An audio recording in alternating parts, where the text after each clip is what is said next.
أعوذ بالله من الشيطان الرجيم. بسم الله الرحمن الرحيم.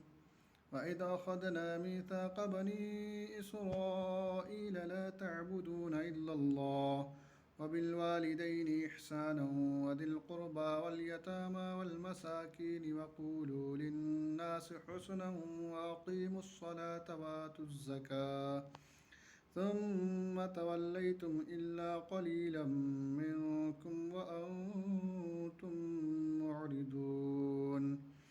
وإذا أخذنا ميثاقكم لا تسفكون دماءكم ولا تخرجون أنفسكم من دياركم ثم أقررتم وأنتم تشهدون ثم أنتم هؤلاء تقتلون أنفسكم وتخرجون فريقا منكم من ديارهم تظاهرون عليهم بالإثم والعدوان وإن يأتوكم أسارى تفادوهم وهو محرم عليكم إخراجهم أفتؤمنون ببعض الكتاب وتكفرون ببعض فما جزاء من يفعل ذلك منكم إلا خزي في الحياة الدنيا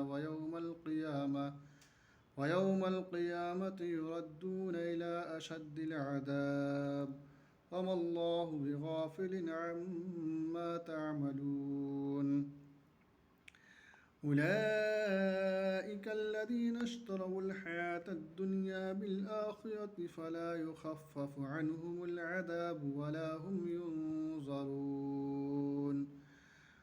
أولئك الذين اشتروا الحياة الدنيا بالآخرة فلا يخفف عنهم العذاب ولا هم ينصرون. ولقد آتينا موسى الكتاب وقفينا من بعده بالرسل وآتينا عيسى ابن مريم البينات وأيدناه بروح القدس أفكلما جاءكم رسول بما لا تهوى أنفسكم استكبرتم ففريقا كذبتم وفريقا تقتلون وقالوا قلوبنا غلف بل لعنهم الله بكفرهم فقليلا ما يؤمنون. صدق الله العظيم.